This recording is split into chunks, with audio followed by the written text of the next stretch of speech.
నా జీవితంలో కేవలం ఒక 3, 4 సార్లు ఇంటర్వ్యూ ఇచ్చాను. అండ్ ఒక 2, 3 సార్లు బయటలు ఇచ్చాను. తను నాకు అంత క్లోజ్ ఫ్రెండ్ కూడా కాదు. అయినా సరే నా కోసం నిలబడ్డాడు. నా కోసం అందరితో మాట్లాడాడు. శేఖర్ భాష ఎక్కడ ఉన్నాడు? Please come on the stage.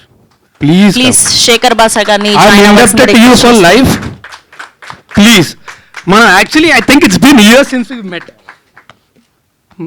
But always I'm okay. Raj తరుణ్కి 4-5 సార్లు ఇంటర్వ్యూలు అవే గుర్తున్నాయేమో, బట్ రాజ్ తరుణ్ అంతకన్నా చాలాసార్లు మనల్ని కలవడం జరిగింది. ఎస్పెషల్లీ బిగ్ ఎఫ్ఎంలో లాస్ట్ వినాయక చవితికి తిరగబడి రాసాము ప్రమోషన్ కోసం అన్నట్టుగానే మేము రాజ్ తరుణ్ని పిలిచాం. వినాయక చవితి పండాలకి మేము ప్రతిసారి కూడా చాలా భారీగా ఒక పెద్ద మాల్లో యాక్టివిటీ చేస్తాం. అప్పుడు రాజ్ తరుణ్ వచ్చినప్పుడు మేము ఇద్దరం కలిసి డ్యాన్స్లు వేసాం. సో ఆయన చాలా చోట్ల వెళ్తుంటారు కాబట్టి ఆయన గుర్తులేదు, బట్ 4-5 సార్లు కాదు, కనీసం 20-30 సార్లు కలిసాం ఇప్పటిదాకా. కానీ రోజు నేను రాజ్ తరుణ్తో చెప్పిన మాట కూడా, తిరగబడరా స్వామి అని చెప్పి ఇంత పెద్ద టైటిల్ కాదు, మీ సా అని రాస్తే సరిపోతుంది అని చెప్పి.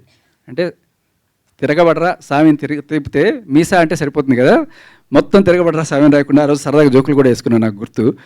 సో బేసికల్లీ ఇలా సరదాగా జోవియల్గా సాగుతున్న నా ప్రయాణంలో ఎప్పుడు కూడా ఇలా సీరియస్గా మాట్లాడాలని మీరు ఎప్పుడైనా నా ఎఫ్ఎం షోస్ వింటే ఇదే సరదాగా జోకులు వేసుకుంటూ ఆడుతూ పాడుతూ వెళ్ళే నేను సడన్గా ఇలా ఒక యాక్టివిస్ట్గా మారి రావడానికి నా నేపథ్యం అంతా కూడా మీరు ఆల్రెడీ చూడొచ్చు. బట్ అందులో భాగంగానే ఇవాళ రాజ్ తరుణ్ కేసు ఇన్వాల్వ్ అవడంతో ఇది ఒక పెద్ద డిస్కషన్ పాయింట్గా, ఇది సమాజాన్ని మార్చడానికి, ఎస్పెషల్లీ మగవాళ్ళని హెరాస్ చేస్తున్న ఈ చట్టాలను మార్చడానికి ఒక ఉపయోగపడుతుందని చెప్పి ఆ పోరాటం చేస్తున్నాను. అండ్ దానికి రాజ్ తరుణ్ కూడా నాకు ఫ్యూచర్లో సహకరిస్తాడని చెప్పి ఆశిస్తున్నాను. And all the best to Tiragabadara Saami. Thank you.